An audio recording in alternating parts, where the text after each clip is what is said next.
Welcome, Pinball Explorers, to the inaugural episode of Mappin Around, where we talk about using a map to find public pinball machines. I'm your host, Scott. And I'm your other host, Ryan. Mappin Around is a podcast about a website we started 10 years ago called Pinball Map. Pinball Map is a crowdsourced pinball locator and is currently listing 5,500 locations and over 17,000 publicly playable pinball machines. Our strength is in mapping machines in North America, but we recently started branching out to other parts of the world. A lot of people use and update Pinball Map, so we thought we'd start a potty in order to tell you more about what we're up to and who we are. On this podcast, we'll surprise you with pinball stats, confound you with tech talk, and chat about location pinball. And we'll try to interview at least one person per episode, so it's not just Ryan and I talking at each other. Ryan, What is the Pinball Map anyway? Set the record straight. All right, here's a brief history of Pinball Map. Pinball Map started 10 years ago as the Portland Pinball Map. Scott and I were living together and playing a lot of pinball around Portland. Even back in 2007, there was a lot of pinball in Portland. There was a league, the Crazy Flipper Fingers Pinball Gang, and there were some efforts to keep track of which machines were at what place. We basically remade that existing map into something much better, where people could search for locations on the map and add and remove machines to and from places. We kept the site really simple and straightforward so that it was easy to understand and update. And it was immediately popular. It got press in the papers, and the map was really, really up to date. I could go into any place, see a new machine, I'd check the map, and that map would already be updated. And we got operators on board. They updated their own locations, and were using the map to see if their machines had problems. And to this day, some of those same operators are still using it every single day. So it's a valuable resource for them. And soon we had people in other cities asking us to make a map for their cities. And we didn't really want to do that at first. We were getting a lot of pressure for it, but this was just a side job or, side hobby that Scott and I were doing, and we weren't getting paid, and it was a lot of work, and we had jobs. You had a job, right, Scott? I did have a job, yes. Yeah, and I did too. And but we caved and created maps for other cities like Seattle and British Columbia and LA and stuff like that, areas like that, and on the condition that they have to manage the data themselves. And we also wouldn't add locations unless we knew that they were going to keep it up to date. Sometimes people write to us and be like, add so-and-so, and then I respond to them and they don't respond back. And so it's like, no, we're not going to add that area because clearly you just sent an email and then forgot about it and you'd never update the map. Sometimes those people get mad too. Yeah, 2 months later or something, they'll talk crap about us. Yeah, I mean, it wasn't like you don't belong on a map rejection letter. No, I mean, after 10 years of doing this, we have a pretty good sense of who is a good candidate to help maintain the data and who isn't. We've had people that seem good at first and then do really bad job or are malicious or something like that. So in those cases, I guess you never know who you're getting, but there's a lot of ways to tell who is going to be a good steward of the data. Sometimes even just how you spell your words in the email to us is enough to tell us if they're going to be able to maintain the data, because the data is basically made up of addresses that are spelled correctly and punctuated correctly. That's kind of what all you need to do. And then we had in those early days we had a local player, Isaac, make a iOS app for us, and Scott, you made an Android app, your first Android app. Second Android app. The first Android app I made to prepare was the floating head from Zardoz. Oh, yeah. That just bounced around the screen and said Zardoz over and over again. Uh-huh. Sorry, not to be pedantic, but second app. All right, second app. And you built off that knowledge from the Zardov app to make the Pinball Map Android app. And yeah, people really liked apps, so that kind of gave us a nice edge over whatever other maps were out there at the time, which there wasn't much. I don't know. And whatever there was, they weren't up to date. So that's, part of our big goal in maintaining this project was having maps that were super up to date so that they were useful for people. The users are our gold. Yep. Yeah, they keep it running.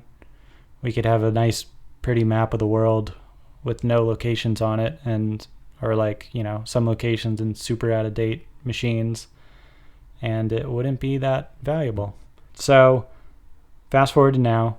We have now 96 of those regional maps on the site, about somewhere around 120 administrators for those regions overseeing the data, 5,500 locations, over 17,000 machines, and we see thousands of updates a month on these locations.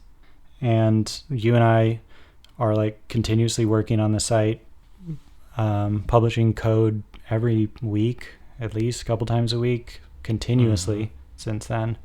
Yeah, it's what we do. It is. We work all day, we come home, we cook dinner, we put our kids to bed, and then we pop onto the map for a few minutes. Yeah, you get a half an hour of Pinball Map work every day, pretty much. Yeah.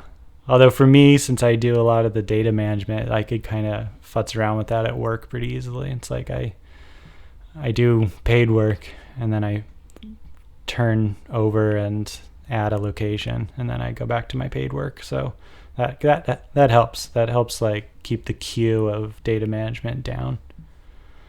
We do this with no revenue model. There's no ads on the site. There's no data mining of user info. It's a rewarding project because lots of people use it. We are told regularly by business owners that people visited because they found it on Pinball Map.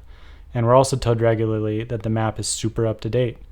We've put a lot of effort in keeping it intuitive for users by paying close attention to how they use it and then tweaking things accordingly.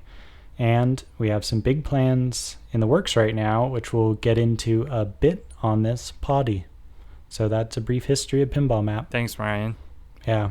And I listen to a lot of one Australian podcast, so that's why I say poddy all the time. They say potty in Australia? Yeah. Welcome. Really? Yeah, welcome to the poddy. Wow. I say potty to refer to the toilet in real life now. So, okay. Potty. Yeah, the poddy.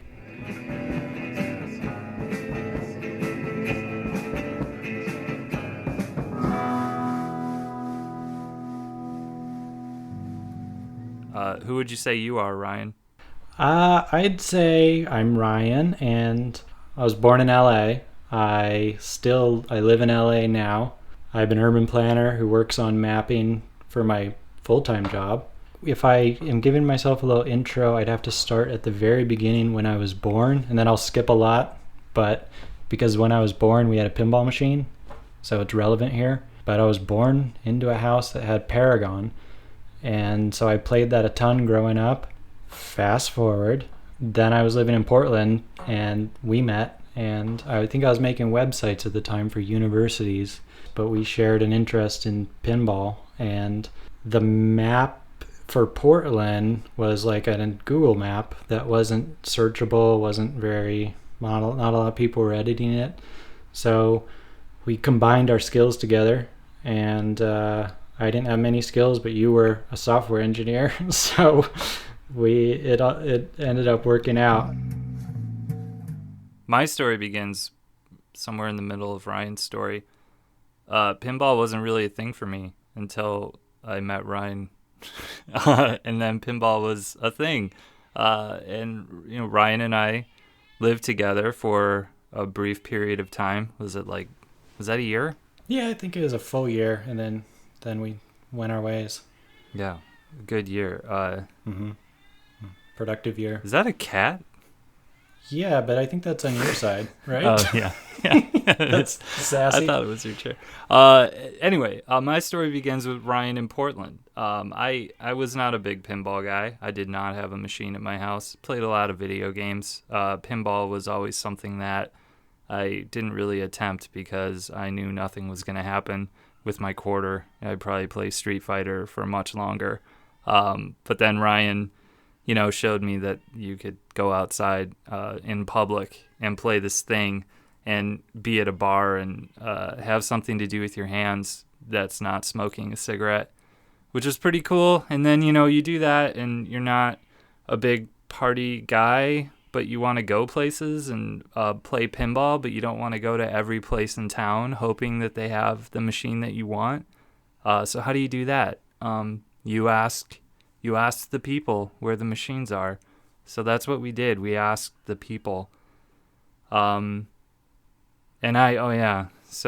what I do, I'm a computer programmer. I've been trying to program computers since I was a young man. And I think a problem with computer programmers is they don't really have a lot of places to focus their energy outside of work that lasts more than like 6 months, a year. Projects tend to come and go. So what I really like about the pinball map and what's kept me going for this long is that there's people who actually use it. So it's cool to make things and test them out and, get feedback and keep the map going. The other weird thing that happened over the course of 10 years is we're dads now. Yeah, that's why we have to tuck away in the other side of our houses so that our babies can't hear us. Yeah, I'm actually coming to you live from my basement, locked away in what is basically a large closet filled with bulbs. What is this? Just spare bulbs? Oh, like... 44s. 44s. Not to get too pinball-y about it, but I'm holding on to not LED lights on machines. And to be honest with you, I'm not sure I really care that much anymore. Maybe LEDs is what I should be doing, but I have a ton of bulbs around here.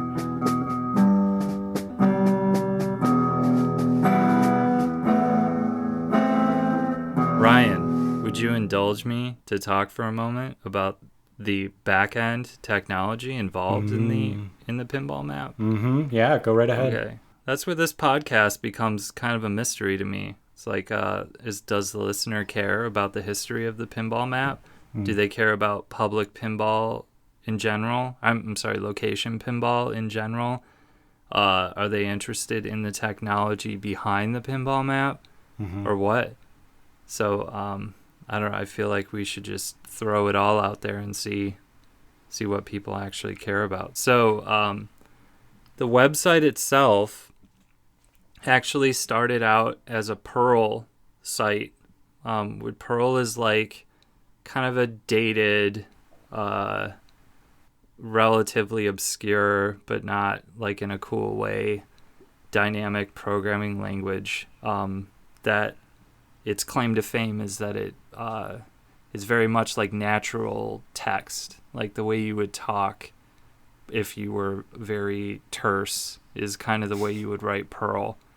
So it's very expressive, I think, is what the Perl people say. But anyway, more importantly, it's what I did 9 to 5 at work for like 6 years or something.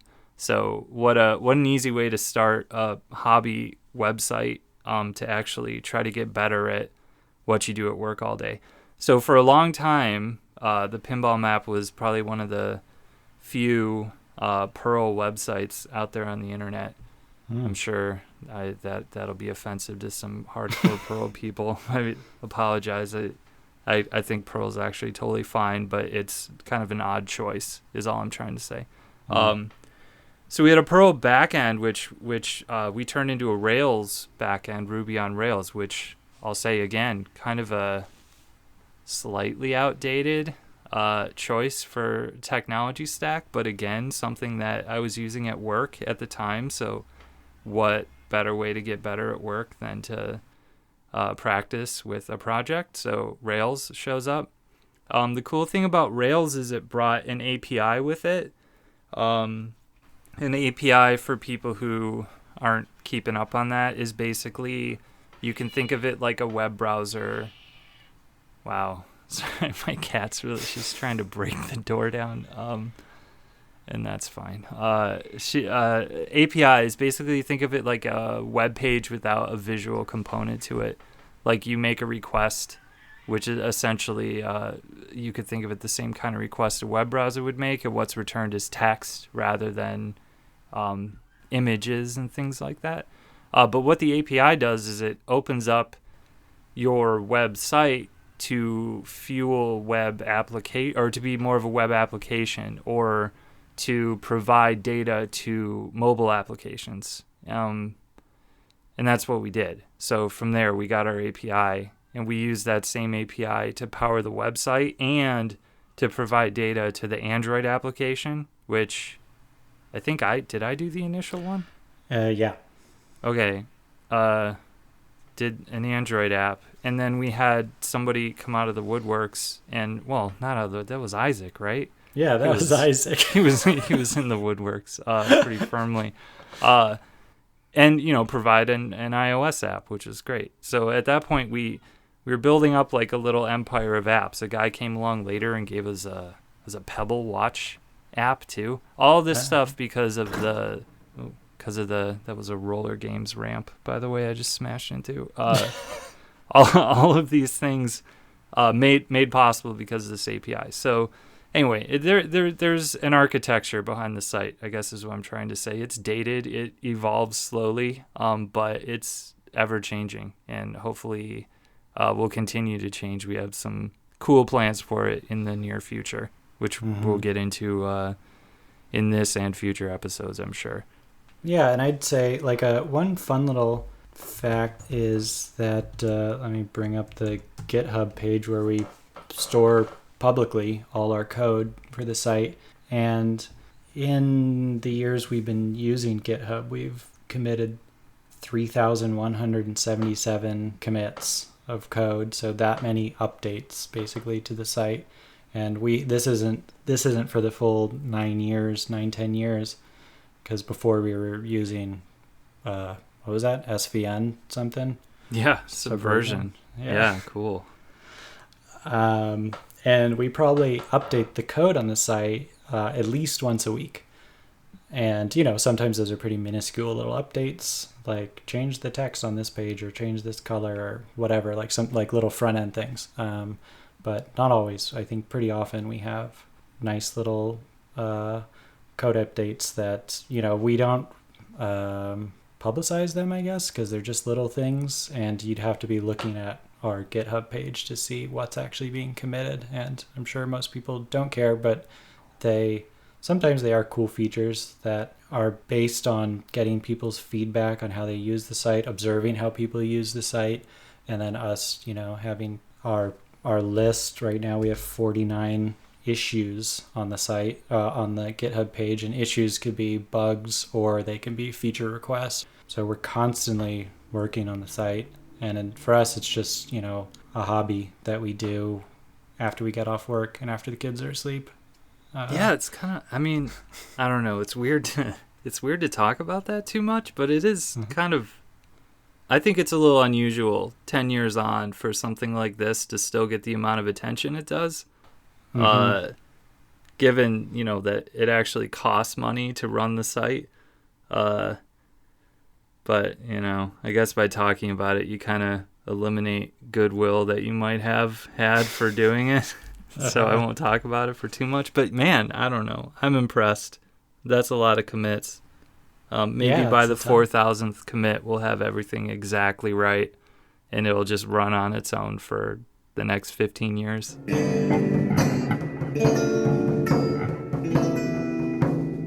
So that's a lot of intro stuff there. Map and Ryan and I, which, to be totally honest with you, feels sort of like an interview so far, except we're interviewing ourselves and each other, which feels weird for a podcast that we'd like to do more than one time. So there you go, intros. More than happy to dig deeper on any of that. If anyone has any questions or concerns with the information you've heard, I say we move right along to what we hope will be regular segments on each episode of this. Segment 1. Map Tech. Map Tech. Map Tech.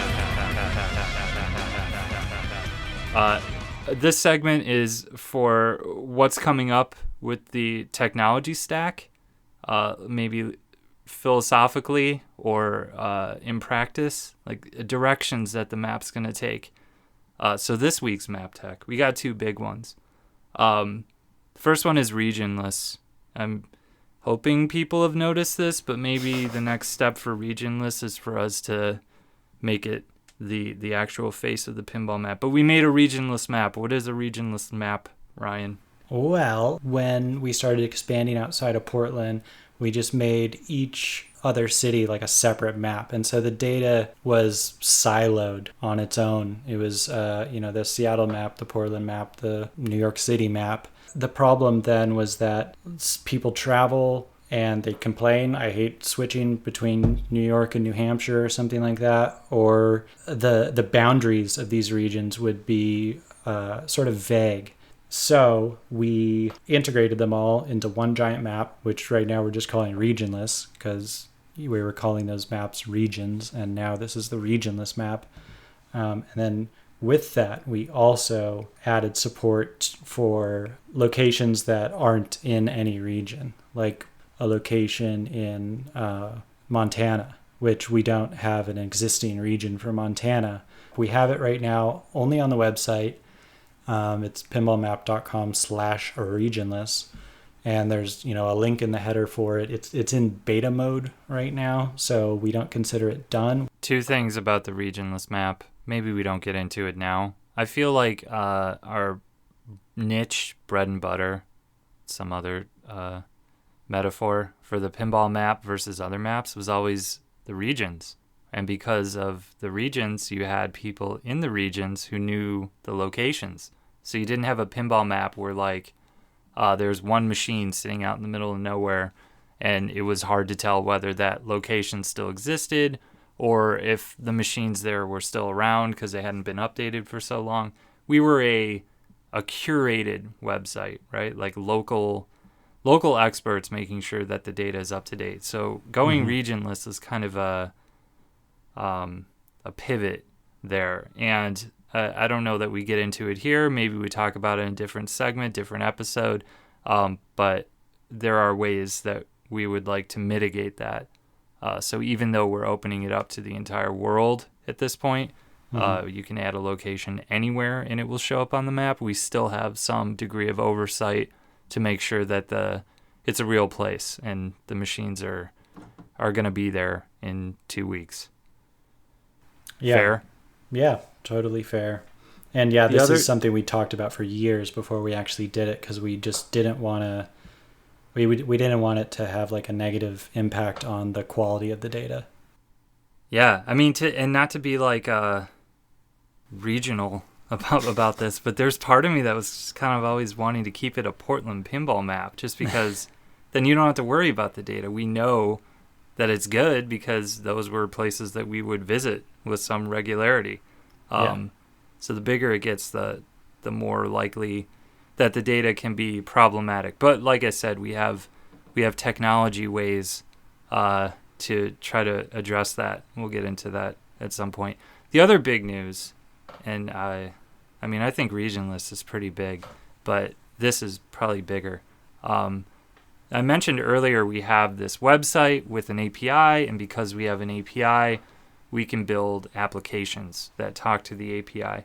But it turns out that to write native Android apps and iOS apps and a website and an API, it's a lot to maintain, right? Like, I'm not a good Android programmer. I'm not a good iOS programmer. These were basically the first Android and iOS apps that I wrote. So they're not great, put it to you. I think they work, but over time it's clearer and clearer that there are problems here that we just can't address as quickly as it should be addressed. So the other big piece of news is that we are putting out a React Native version of the mobile applications. And what React Native is basically a JavaScript wrapper around a compiler that'll turn the same JavaScript code into native Android and native iOS apps. So you write one application and it turns into 2 applications every time you compile it, which is kind of cool, right? I think. Yeah, I think it's super cool. It was so easy. I mean, it was so easy to forget like to have like feature parity on all 3 basically. Like I think for like years, like there wasn't an operator search on the iOS app or something like that, and you just kind of forget that after a while. You're like, oh, we didn't add that one feature to the iOS app, because we had done it on the website, we had done it on Android, and then little things like that sort of slip through. Just such a pain to context switch, like to work on the website for 3 months to try to get a feature in, and then have to go back to the Android app, which you haven't worked on in 6 months, but you don't want to leave because there's a bug or a feature, like you said. It's not workable. So I'm pretty excited for the React Native app. We have help on that one too, which is good. Yeah. Thank you, Beth. Thank you, Beth. And it will, geez, I don't want to get too deep into this, but any programmer will understand this. This app will actually be tested, whereas like the Android and iOS apps had no tests. That was just like me running everything and clicking all the buttons and just hoping for the best, which is the worst way to try to put code out there. But I got to say, in my defense, I haven't really seen a great testing ecosystem for Android or iOS as far as integration tests are concerned. But I'm going to hold my breath and back up a little bit. I don't want to get too angry.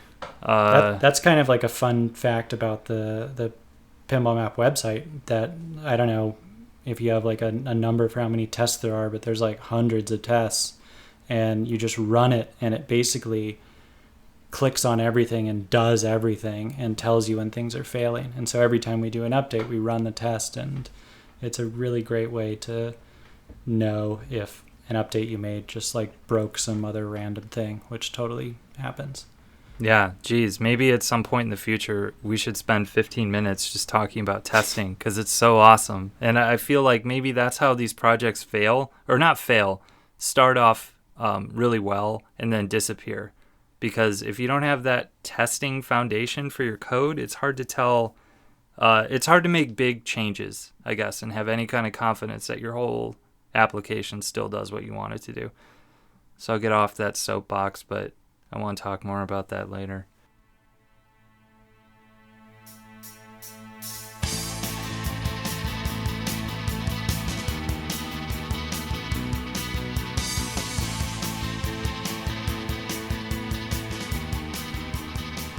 Now it's time to dip in with Danny B.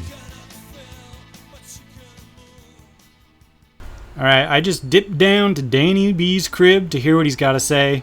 Danny B, a.k.a. Danny Backglass, a.k.a. Danny Belrose, is an actor. You've seen him in Portlandia, Brooklyn Nine-Nine, and a lot more. He's a DJ, a teacher, and one of the most renowned location players around. When he isn't spinning punk, metal, and occasionally the Grateful Dead, just to keep people on their toes, each Wednesday night at 82 in the LA Arts District, he's working there as a tech or something. Hi, Danny. Hey, how's it going, Rom? Fantastic. Thanks. Sweet. Do people on this podcast know that your nickname is Rom? No, they don't. Well, it is. It is, you're right. Rom, R-O-M. Didn't John Ray give you that? Yep. John Ray gave me nickname Rom. John Tilt Ray. Don't you miss John Ray? I miss John Ray. I haven't seen him in like 7 years since I moved out of here. He's got a huge chapter. Does he? Yeah, Fort Worth. Bigger than our LA chapter? He's creeping on us. So, for those that don't know, Danny B and I are in the Crazy Flipper Fingers pinball gang. He's Danny Backglass and I'm Rom. And we make up the LA chapter. It's us two. We're huge. Yeah. So, yeah, maybe that's the first question. Why isn't the chapter growing at all, dude? Man, it's growing. It is growing, and we had a prospect, and he moved to Idaho, and he's growing. Uh-huh. Man, I had a sweet nickname for him too. Can you tell us? I suppose I can tell you now. I was gonna call him War Machine Multi-Ball. Oh, nice. War Machine Multi-Ball. Because he liked to box and he'll knock somebody out, but then he plays guitar and stuff, man. Better than you? Yeah, he smokes me. I don't know. Let's bust it out. Hold on. Okay, we'll just dub in you playing guitar right there. We'll dub in / guitar solo. Tegan and Sarah. Uh-huh. Dug in you strumming. And I really love Tegan and Sarah when I'm ripping a sweet game of Cannonball Run, my favorite game. So you put on the buds at work and just crank the Tegan and go at it? Pretty much, man. Pretty much. Or do you play, as your DJ, you just put on a full album side, and then you just leave the DJ booth and go play for a bit? Just put on Dope Smoker and go home. Yeah. I've been actually into the Ghost and Goblins, but I can only play it when it's really slow, or I can sneak one. I'll put on like a disguise.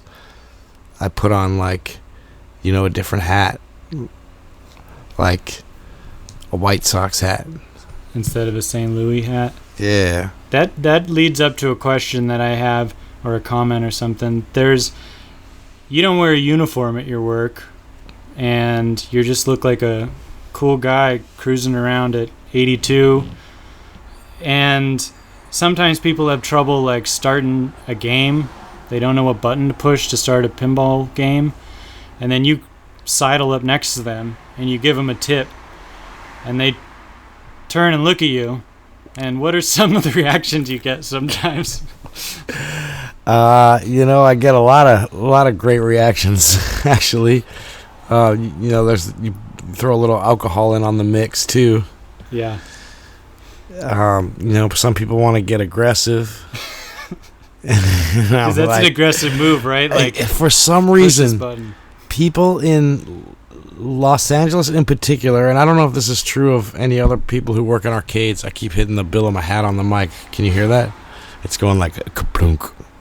But they love the eject button. Like, I don't know if they think like, oh, I'm gonna scam it. These things are so like, they're old. If you push it in just right, you'll get a credit and your quarterback. Or like, some people are like jamming on it. And I'm like, hey man, I think you forgot to press the start button. But I also I'm pretty clear. Like, there's a lot of just, I don't know if it's ego or, I mean, like, you don't roll up to the bartender and he's wearing like a TGI Fridays like 82 suit, and you're like, he's like, hey, what can I get you? And you're like, do you even work here? Like, it's a bar, man. Right. Like, how many uniform bars are there? There's like, what is this? I don't think there are any. Goddamn Wendy's. You want me to dress like an artesian douchebag? Yeah. Or like wear a little quarter thing on my belt, and I'll dress like the guy from Three's Company. Yeah, big old tool belt. A tool belt, yeah. I grew the beard though, so now I'm a beard douche. Yeah. You could have like an extension cord over your shoulder, maybe. Right. But I honestly, like, we got it down to kind of to a science. Say somebody, thinks that the pinball machine is like, say, a dinner table, and they have like a 6-pack on there and like some Doritos and some dip and shit. Mm-hmm. And you're like, so I know not to just walk up and get mad, because then they want to fight you real quick. So, I'm a nice guy. I say, excuse me. And depending on whether it's, a group of guys or a group of girls or both, sometimes just generalize it. Excuse me, guys. Mm-hmm, mm-hmm. But we don't allow drinks on our games. Yeah.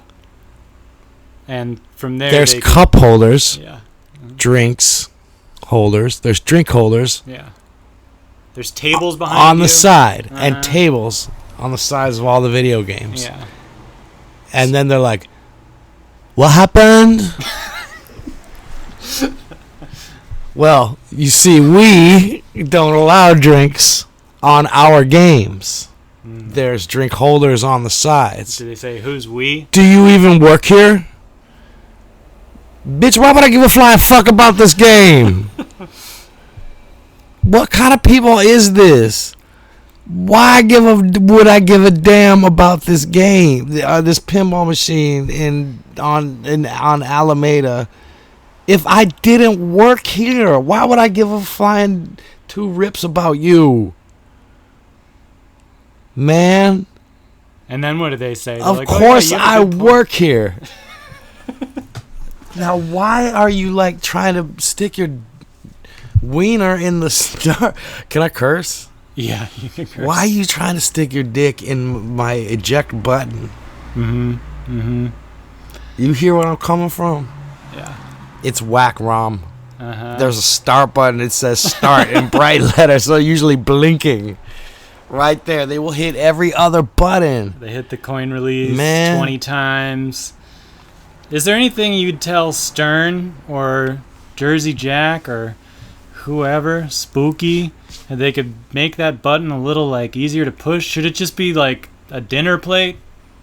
Gosh, I don't know. I was almost thinking maybe like an LED, like that goes up to like a bright arrow and that says start.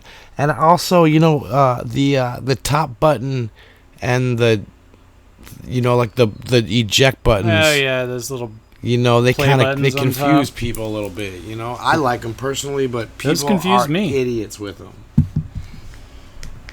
I mean, complete fucking morons. You couldn't get any dumber than some of the people who haven't. I don't know if it's just because I played and somebody lurking. Just lurking around. I always got. See, that's why I don't like leaving my lights on. Now they're like, oh, what does he have? What can I steal? So, man, I deal with a lot of stuff there, and it boggles my mind. But I try to keep, it's customer service. Like, I've worked in bars a long time. I understand that drunk douchery. Do you play in a lot of tournaments these days? Man, I have to say I guess you could say I'm retired. I would if I had time and to do it, but a lot of my time is, dedicated to that job. Yeah, I mean, you work at a place where you're in front of pinball all day. Pinball all day. Then you get a day off. What do you want to do? Go play a tournament? Not really. Not so much. But sometimes I even end up at 82 so I can actually play a game. And, I can get in a game maybe at work if it's slow, but you still got people dipping up on you. You feel bad. You're just racking up replay after replay. Yeah, well, I play, man. I like to go on the marathon and try to beat the whole game and everything. And then I start getting up in like a 20-minute game. I start getting nervous, like I'm on the clock. But I always feel like my boss is standing right behind me, and I'm all like. Doesn't your boss though? You want to promote pinball while you're there. You don't want people to get too discouraged by having crappy games over and over. They're new to it. They're draining. Yeah. Then you come up and you're like, this is what could be done. Suddenly you've got like a crowd of people behind you. Yeah. They're like, Danny B's amazing. Who is this guy? Yeah, that especially happened a lot when we opened, and people who were there would always say like, oh, I don't know, the rumor got out that I was like one of the best in the world or something. I don't know. And but that's all like just because I played a lot of like a tournament a week for like 3 years straight. Yeah. But I won some big ones and that, but yeah, I probably beat Neil Schatz 3 times. 3 times? Yeah. Man. He was like, Dan, you outshatzed me, man. Does he like speak of himself in the third person a lot? Yeah, he's like, you outshatzed the Shats. Yeah. And I was like, Neil, dude, you're a ripper, man. Like, you're still a ripper, Dan. Neil. You can't bang back, man. And he was like, I didn't think you would see it. I didn't know you were. And I'm I'm standing right behind you. You got disqualified, and then. And then one time I destroyed Keith. He was when we first opened, he was working on the games and stuff. And that Yuri owns operating some of the games there. Did he cry or what? And we had a little split flip off, a little 4-on-4, threw in a little fiver, and he was like, he was weird because he has the same voice as Neil Schatz, and he was like, "Hey Dan, you really kicked my ass again," and I was like, "Yeah, I did," and he was like, "Here's your $5, man," and I was like, "Cool." Is that the $5 that's on your wall right now? Yeah, right there. framed? Yeah, Okay. right on the. Yeah, that was a sweet time, and in Northwest 2011, kicked everybody's ass. Northwest 2011. That's That's- not the one I got. I got 9th on one of them one year. Well, it wasn't the year I was in it because I got 9th too. What? I must have been 2010 or 2000. Wow. No, I think that was 2009. Hey, that was a big one though. That was a big tournament to just roll up and. Yeah, that was huge. I slept in a van the night before. Yeah, man. And I woke up wearing the same clothes I wore for like 2 days straight. Right. Hopped in there to the quarters. And I got crushed. And then you get crushed by Todd McCulloch. I got crushed by Keith that time, actually. By Keith. Yeah. I think the Sharp brothers were crushing you a little bit. Probably. The Sharp brothers. The Sharps. Scott, the co-host, wanted me to ask this. So one time, you guys, you versus Scott, were playing in a weekly tournament in Portland, and you guys were battling on Simpsons. No, that was not a weekly. It wasn't? That was the first ground control tournament. Okay. And that's when it was still like the league, but for some reason they decided early on that they would make it like you. I think you played in it. Yeah, I played in a bunch of those ones. Because they decided one year in the league, they were like, you know what, we're just gonna make the end of our league like only like the same 8 people showed up. And they had been doing it for a couple of years. That was the first pinball league. It had to have been one of the first ones, like especially in the Northwest. Yeah. It was with God, I can't remember the guy's name. The one guy, he played in tournaments for a while too in the early days, but he was always at ground control. Anthony, who worked there? Anthony would play, yeah, and Weston, Jeff. Yeah, Jeff, and Jeff would run it, and those guys, and it was a cool league. But for some reason, or I might have played in I might have shown up for one night, right? Yeah, and crushed it, and they were like, dude, I mean, you got enough points to play in the finals, and or something along that lines, but. I could not believe that. We crushed Simpsons so bad. Simpsons had just kind of come out. It was brand new game. And ground control, it might have been a year or two old, but ground control, it was one of the first ones that ground control had for sure. It wasn't that old though, And God, I feel so old talking like that, but when it was that was pinball was already long dead. They were just throwing out some games. And then the Simpsons brought it back. And The Simpsons was a sweet game when that garage door worked. And that thing was on fire. And I don't know how Scott, he must have been playing it a lot then too at the time. But I put up I'd been playing it a lot at the time. And for some reason, I had just rolled up to the tournament and everybody was like, this dude, I was hot. And everybody was like, this guy's the greatest player this guy's amazing. I took out all the dudes. I was just having a good game. I played at ground control a lot, all day, And, man, my pump's going off. It's being oh. Danny B has diabetes. You're low. As if 70's low. I've gotten down to 20 and drove home on the sidewalk. But that was the old days. But, yeah, and Scott, man, I put up I walked up to Simpsons. I swear to God, on that first ball, I put up 150 million, which on Simpsons is big, Yeah. And it was set pretty nasty. I got through the aliens, beat it all up, you got to beat all the modes to get into the aliens. So I had them all going on the first ball. So that means I had everything times 2. So I was getting nasty points, man, and then Scott walked up and he upped it. Like $1.70. What? And I was like, this is insane. How is this going on? And then I came through and put up and got through all them fucking modes and shit again. And got the mystery thing going with the split, dude. Uh-huh. I got that going. I got all the comic guy going again, where you times everything up again. Yeah. By getting those hurry ups and all that. Holy shit, man. That was insane. And I put up like 2 1/4. Nice. And then he came up and upped it again. I think I ended up winning, though. What was his story? His stories, you won it. I did, because I won. But it was a great game. I won the goddamn NHL 94, the Sega. And I got NHL 94, which is the greatest game ever made. That's the greatest sports game. Yeah. NHL 94. There's a little slight glitch, but you can put your goalie on manual and get past that. So don't be bullshitting with the one-timers. And don't be playing the All-Stars. You can't be playing the All-Stars. Come on, man. But, you get your user records up, and, man, it's really something. It's right there. It's up, I still have it. It's up there. It's just, behind the magic curtain of my toys and stash. Still up. As you see, in his toy stash. My toy stash has dwindled a little bit. But, yeah, you guys can't see this, but there's a toy stash. But right now I just kept up some... He's one of the biggest collections of figurines on skateboards that I've ever seen. It's massive. Like boxes. Multiple boxes. It's stupid. And I started collecting it legitimately, like maybe one of my first...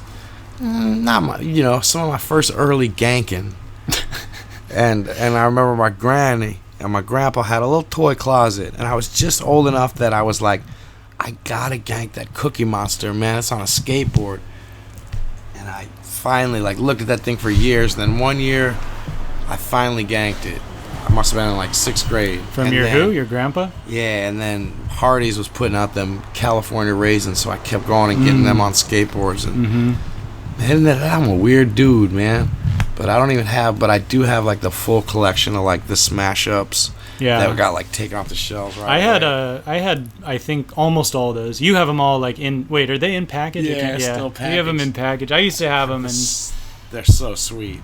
Yeah, I got rid of them. That's a pro shit. Those things are awesome. Really cool. Savage Mondo Blitzers, I have all those. So when you mentioned earlier that the garage door break-in on Simpsons, that made me think about that was. We get people that leave comments about machines on the map. I should start out. You don't even use Pinball Map. I don't use You're it old so school, much. which means you think that there's only 4 places in LA that have machines because you just don't know. Yeah, I just go to the ones I always went to, and well, anyway, my point was that people leave comments and they elevator. Yeah. But people leave comments. I'm sorry, I'm just being a dick. Yeah, you are, man. I'm trying to finich a sentence. What was the question? It wasn't even a question. I was just gonna say that going down. That door breaking on The Simpsons is one of the most common things that people write. It ruins the game. All across Pinball Map, every other Simpsons is doors broken. You'd think they would figure something out so the door wouldn't break. And some people they make it so the door's wide open all the time, so it just doesn't close. And then the up kicker will break then. Yeah. And guess what? Garage is broken. Uh-huh. And they'll just be like, ha-dump, ha-dump, ha-dump. And Homer going, oh, diddle. Danny, we got to wrap it up. We're only doing short segments with you. Yeah, baby. Mm-hmm. Living in an elevator. Living it up when I'm going down. The real question is, what mode would you choose on Kiss? And I would go with lick it up, lick it up. Wow. Ding ding ding ding, ding ding ding ding, ding ding ding.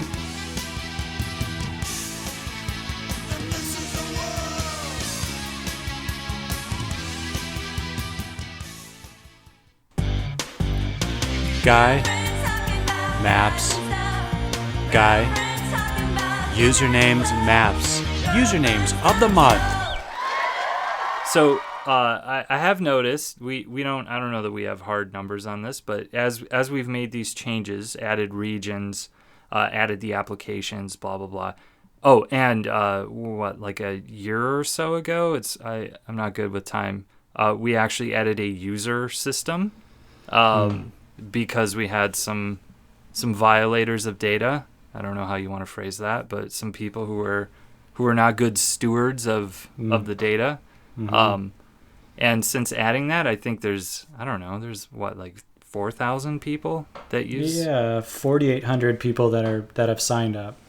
Okay, 4,800, and because it's a pinball site, and it kind of reminds me, kind of like the old BBS days of the internet, or yeah, I guess that's not necessarily the internet. Anyway, it reminds me of the old BBS days, where people have kind of creative usernames. So we thought it made sense once a month to go through that list and provide you with the username of the month. And this month, I have to say, I don't think they've been the most creative usernames. But to back up for a second, I think it's like a really fun thing to be able to have a site where people have usernames. I don't know. I've never had that, and it's fun to see what they come up with. We do limit you to like 15 characters or fewer, which I'm sure bums some people out. But I don't know. It's just like it's not like either of us like obsesses over this and like stares at the users or anything, but it is something that's fun to like click over and check on once in a while. And so I put in for this month of June. This will come out. I mean, it is July right now, but looking back on June, I put 4 that were in my top, and maybe we can discuss them.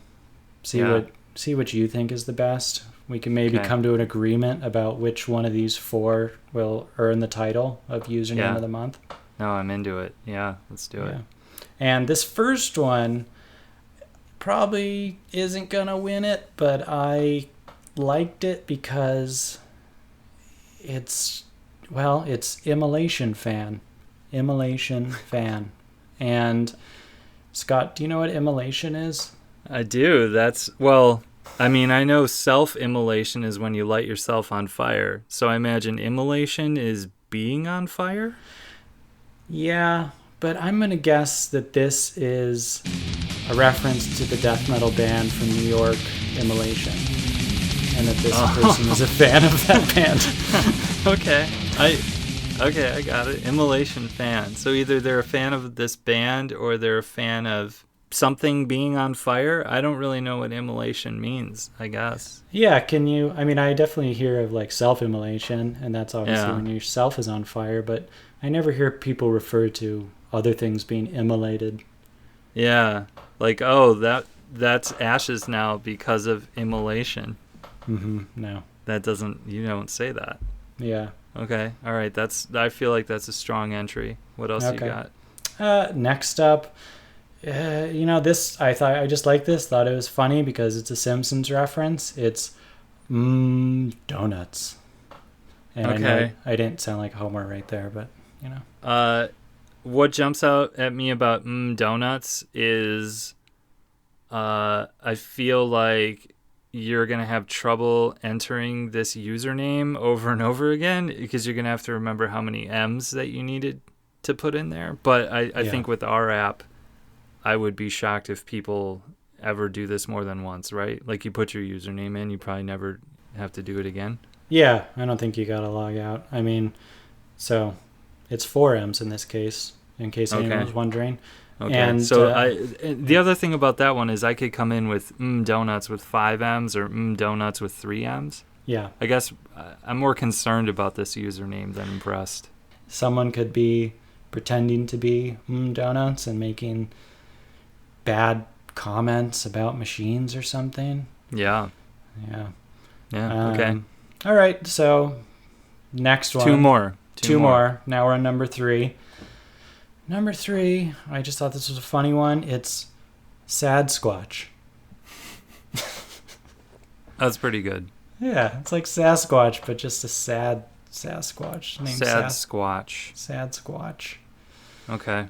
Any idea? Well, I don't think let's go on record here. We don't really track much information about our users, like anything. No. So my question was going to be where they're from, if it's like a Pacific Northwestern person, but we don't really have a way to figure that out.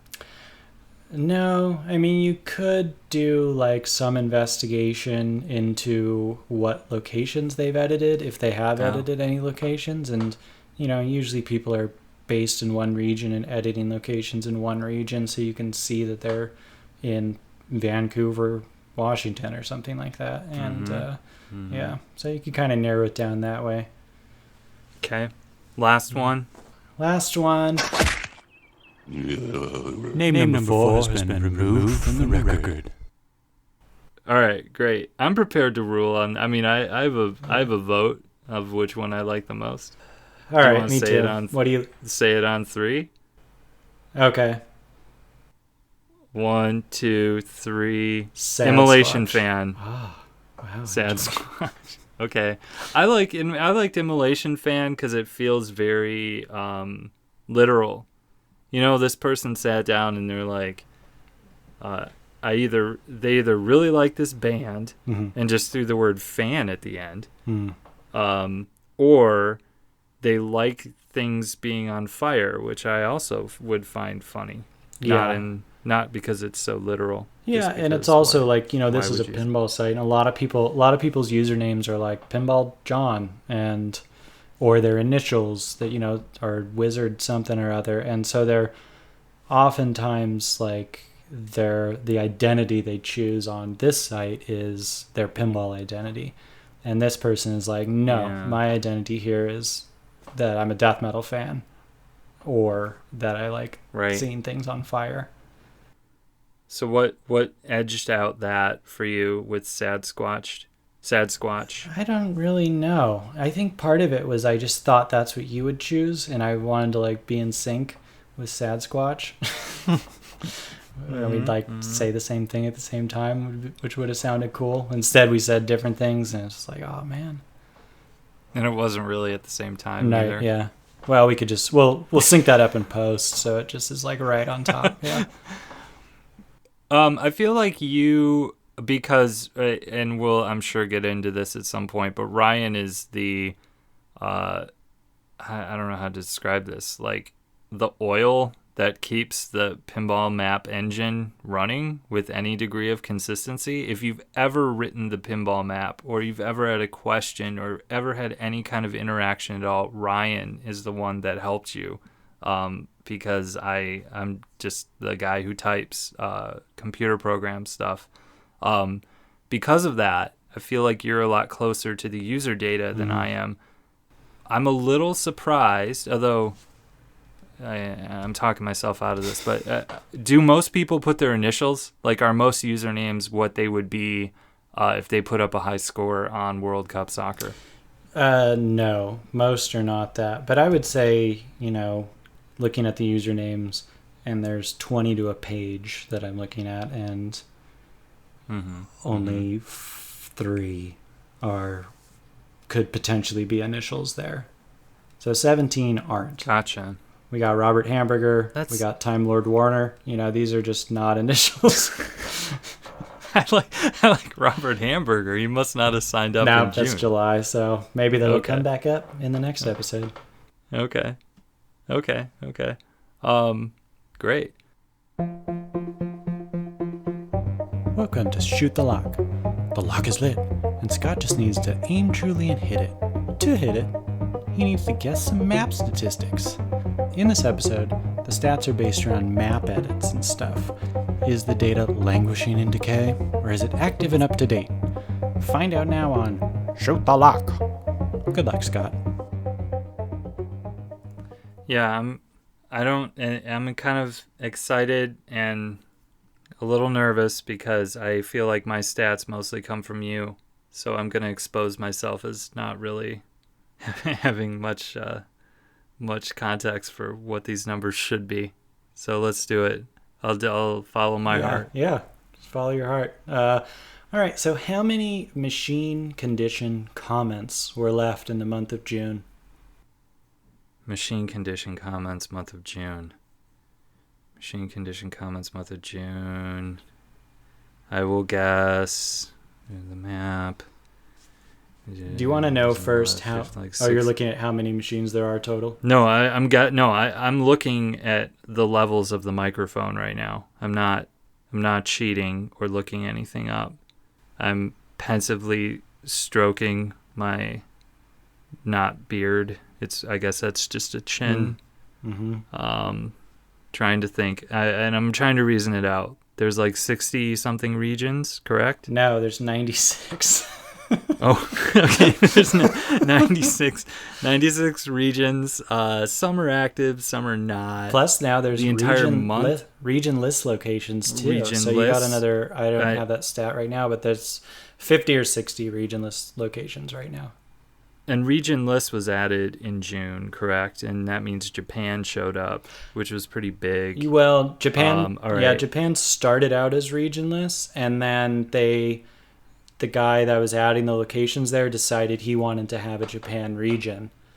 So we added a region. So those aren't region lists anymore. That's a legit region. But it was a large area of pinball that showed up. An entire country of pinball that showed up. All right. God, this is really... I feel like I don't want to say anything too high or too low. I got a number now. Okay. 400. 400 comments about the conditions of machines. You're low. You're actually that's almost half. It's 881 comments were made. Wow. Yeah, pretty good amount. That's pretty good. Okay. Yeah. And, another little fun fact we could bring in is that we do get part of, well, I guess we weren't going to get into this, but part of being like part of like overseeing the data and making sure it isn't crappy is making sure that people aren't tampering with it or doing bad stuff, which they almost never do. So it's, it's great. But we get a little digest of what the comments were. For whatever region you're an administrator of, that administrator gets a little digest of the day's comments, and so that I don't want to egg anybody on, but like let that be a lesson to you. People are watching. You can't just say that F word somewhere and have it go unnoticed. Yeah, we'd see that F word and we'd read it. We'd talk about the F word. We'd consider putting asterisks in that F word. A lot would go on. Yeah, those are like behind the scenes things we talk about. Like, should we edit that out? Right. Yeah. Right. All right. So okay, what else you got? All right. How many machines were removed from locations? Which is, it's sad when a machine is removed. We don't like that, but it happens. So how many do you think? Okay. So what I do know is I've seen your graphs, and I feel like month over month, there's a slight increase in the number of on-location machines, which you could attribute to growth of the map or growth of pinball. I feel like it's both. Both. We removed less than we add. There were 880 whatever comments, 81 comments. I'm gonna guess 553 machines were removed. Wrong. It was really close to the comments, actually. It was 842 machines removed. Wow. Okay. Are you also going to ask me how many were added? So that'll be different. So, I guess you could work it out in your head, or you could work it out with your mouth. Well, say it again. 800 and what? 42. 42. Okay. 842. All right. Proceed. Now you have to tell me how many machines were added. Okay. 842. More were added, but not much more, but more. 981 machines were added in June. No, wrong again. Interesting. It was 1,422 machines added. Wow. Okay.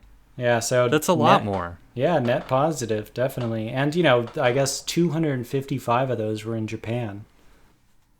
Okay. So that Okay. helps. Like you're saying, it's a combo of adding a new region, because all of a sudden we have Japan on the map and there's 255 machines. Those aren't brand new machines put out on location. They're just brand new machines added to the map. Right. And We're not going to stabilize until every single on-location machine is accounted for yeah, on the map. Yeah. Mm-hmm. Okay. Yeah, but that's actually, I did put that in a chart, and that was the most since I've been like keeping monthly stats, which has only been a year and a half. And that's the most in a month by like 300. Wow. Okay. Yeah. Thanks, Japan. Yeah, thank you, Japan. It's cool to look at that Japan map, too. Not to be like a U.S. guy who doesn't look at maps enough as much as he should, but to see a country that just fits on my screen nice like that, but I still feel like has some zoom level detail, and to see exactly where the machines are, it's kind of cool. And it's cool just to see like what they call their locations too. There's a lot of all caps. This one is called Banban Kinuyama, and Banban is all caps. I don't know why, but yeah, what's up with that? And maybe somebody from Japan or who knows more about Japan than we do can tell us what's with the caps. Yeah, maybe they could. So one stat we have is location confirmations. Like, this is a feature maybe we added like 3 or 4 years ago. I don't know, but people used to wonder like, when was this place last updated? And I think we added that at the same time. So like we had a thing that says like location last updated June 5th, and then people could see that it's, people are actually using the map at that location and it's probably up to date. And then we also added location confirmation, where someone could point out that even though they don't have any machines to add or remove from that location, to or from that location, they still want to like click a button that says I've been here and I can confirm this is the lineup. So we added that, location confirmations. I have found that the iOS app, people accidentally click it when I think they're just swiping. It's an easy one to accidentally hit. I've had instances where like a business owner, this is kind of weird, but a business owner was looking at his competition's, another business's location, and accidentally clicked location, confirm location, and he emailed me and was like, now it says that I was the last one to update their location. I don't like that. And I said, calm down. And yeah, I feel like we could do a whole episode of this thing about operators and interactions with the map. Yeah. Yeah. So anyway, so it's, to be honest, I think sometimes that this stat is maybe inflated, but who knows? Maybe it isn't. I don't know. So how many times did people confirm a location? Okay, so here's my reasoning here. I as a relative layman to using the actual app and the website, like I don't get out very often is what I'm trying to say.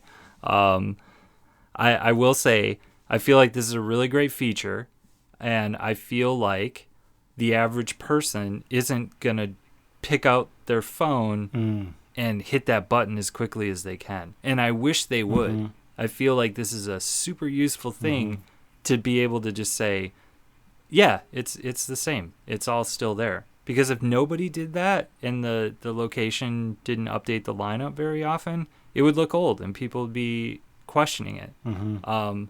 So I hope that it's part of like people's workflow, going to a bar, taking a look. If it's the same thing, hit the button.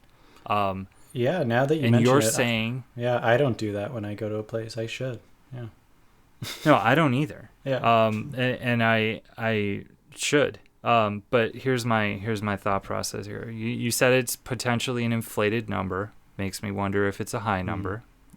We know that number of ads is in the 1400s. Number of deletes is in the 800s.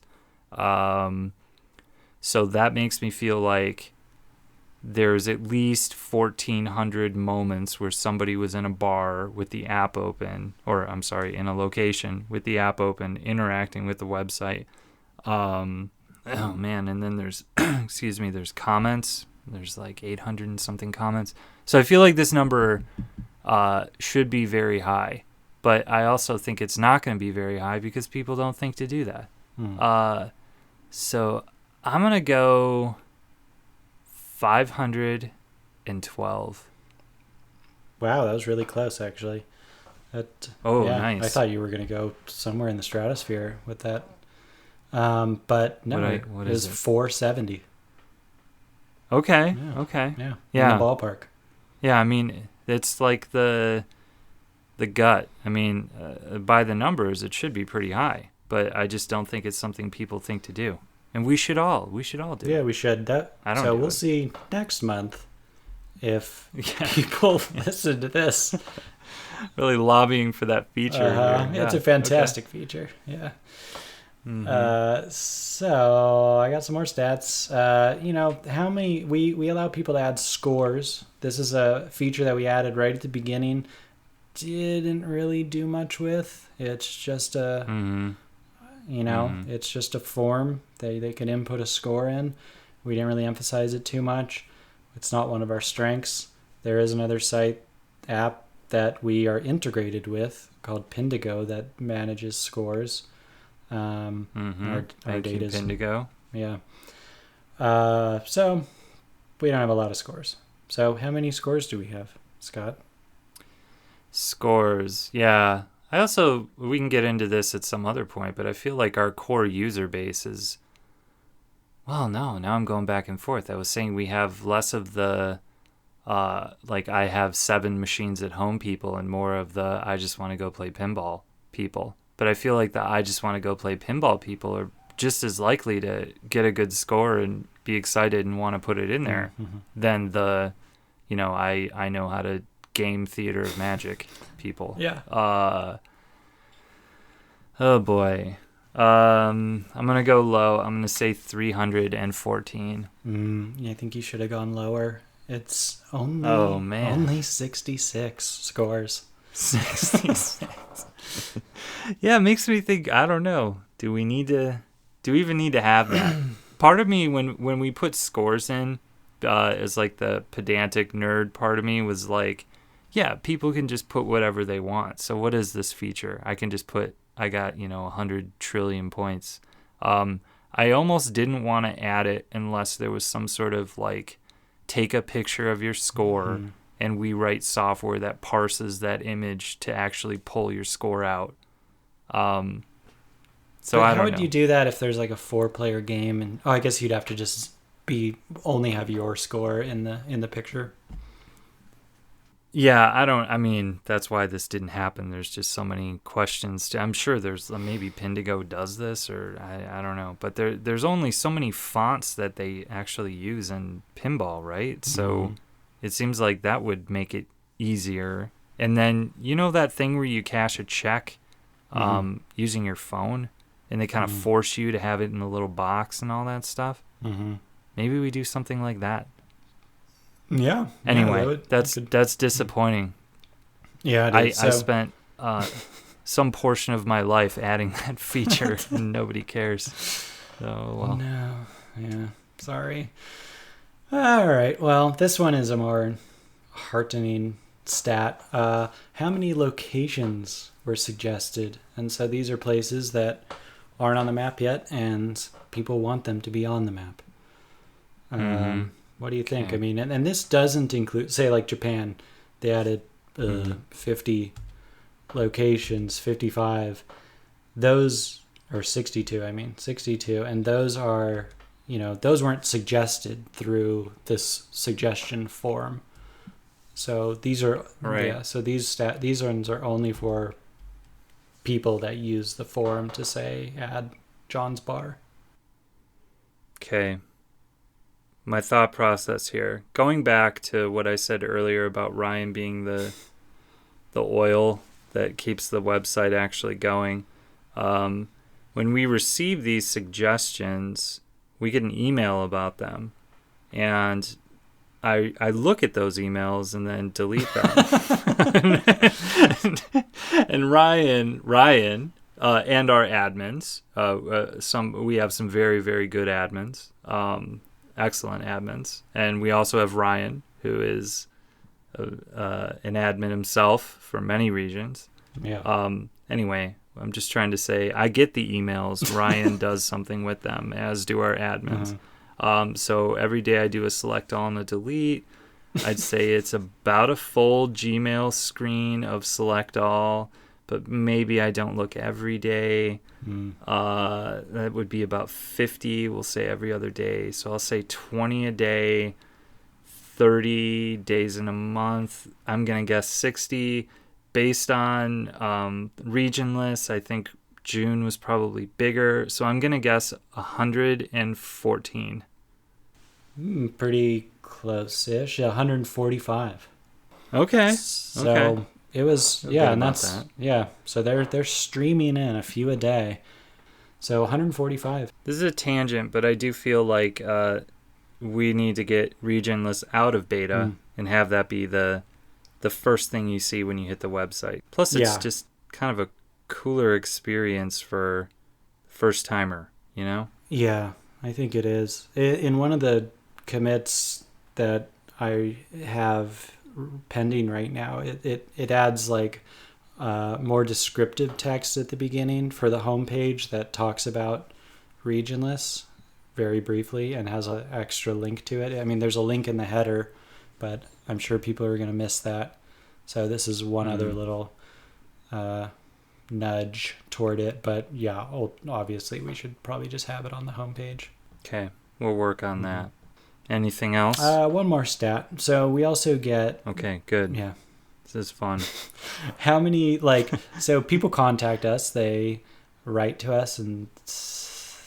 I was trying to think of like what their I guess there's a whole range to what people will say to us. Sometimes it's like bug reports, or like I thought this was going to happen but instead this happened, or it's they want something. They're like, why isn't this place on the map? Why isn't this like area represented? Or things like that. So they contact us and I respond, or I CC you. Do you ever wonder, like, did Ryan respond to that, or do you just assume that I'm taking care of it? No, I do. I do wonder, but I'll say I used to wonder more than I do now. I mean, it's been almost 10 years, and I think I wondered a lot at the beginning. And I'm sorry, this is not cool for you, but no, I don't wonder anymore. I have total confidence that you respond to these people. And I also kind of feel like if you didn't, we would hear about it again. Does that make sense? Yeah. And, occasionally I do forget, and then we do hear about it. People are pretty good at being like, what's up? Like, I sent you a message 2 weeks ago and you didn't respond. And so how many people do you think sent us a contact message? Okay. And again, I do get these messages and I do click through them all. There's sometimes I get a little lax in that because we get a lot of SEO optimization emails. Oh, yeah. Do you know those kind of come in waves? I think we got like 2 in the last 2 days where it's someone from another country that they've carefully analyzed our website and they have a lot of ideas for how they can optimize it. I wonder about some of these. Are they like click farms? Like they're gonna click on our site a bunch or something, or are they seriously just gonna optimize our SEO? They're gonna optimize our search engine optimization. Yeah, I think I don't know. I get the impression. I don't always read them all, of course, because they're just form letters. They're like spam form letters, basically, but. I get the impression because they cite like, oh, your meta description is this and it should have more like keywords that are awesome in it, and I think they're trying to act like they could just like tweak little things on the site to make the SEO better. Well, we have a one-page app on the website which adds all kinds of complexity to SEO, which maybe we'll talk about at some future episode. Okay, let me think. I'm picturing my Gmail inbox. I'm mentally filtering out the suggested locations. I'm leaving the comments. I'm trying to factor in clicking on those. I especially click on the Portland region ones. I'm gonna guess something around 5 a day. I'm gonna go 30 days, so that's 150, but that seems very high to me. So I'm gonna subtract for slow days, which drops me down to 124. And that's your final? Now it feels too high. It feels too high, but Just think, do you think I respond no. to 124 in a month? That's no. I mean, if you did, that would be crazy. But I think you would. Okay, I'm gonna go lower. 5 a day is too high, so I'm gonna say 2 a day, and that's gonna drop me down. And I'm gonna filter some out. I'm gonna say 53. Still a little high. The answer is 36. Oh, that's 36. Okay, that's lower than I expect. I would clearly, because we just talked about it and I gave you a number, but 36 is a little surprising to me. Yeah, but it's still, I mean, getting like it's a little more than one a day. It still is like a nice little stream of people chatting us up. Yeah. Yeah. Okay. I feel like it's a good manageable amount. But, it's kind of nice because it tells us, it's another indication that people are using it. Right. Because they're taking the time to write us a message that are usually, Yeah, no, messages are very helpful. Mm-hmm.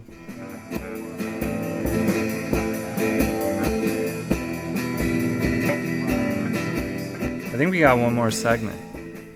Upcoming stuff, non-tech.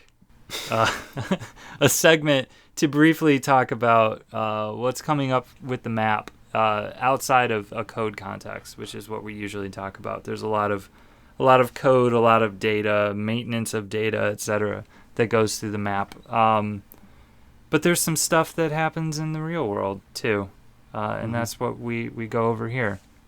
Ryan, I think there's something very real world coming up again soon, right? Something physical that man or woman might cover thyself with. So in the past, we sold T-shirts, and then we sold all those shirts, and so we ran out of them. But we decided to make some more of them. So we've got 2 T-shirt designs coming out right now. One is basically the same as the last one, except the graphic will be on the back, and then we'll have another graphic on the front.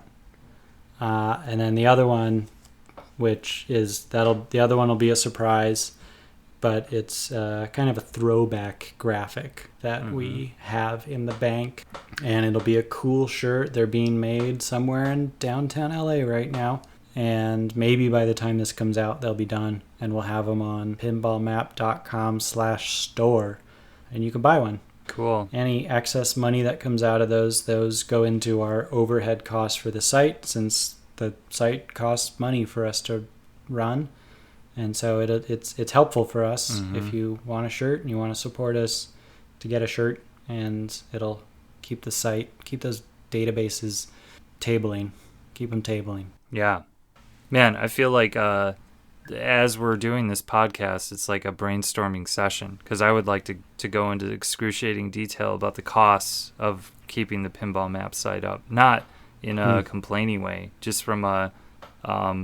I feel like it's been an interesting exercise to try to keep things as close to free as possible. But as things grew, we failed to do that. So anyway, I think that's a good topic. And then the other thing, geez, I have some notes on it, and they're not good notes. The notes are basically to not mention this thing.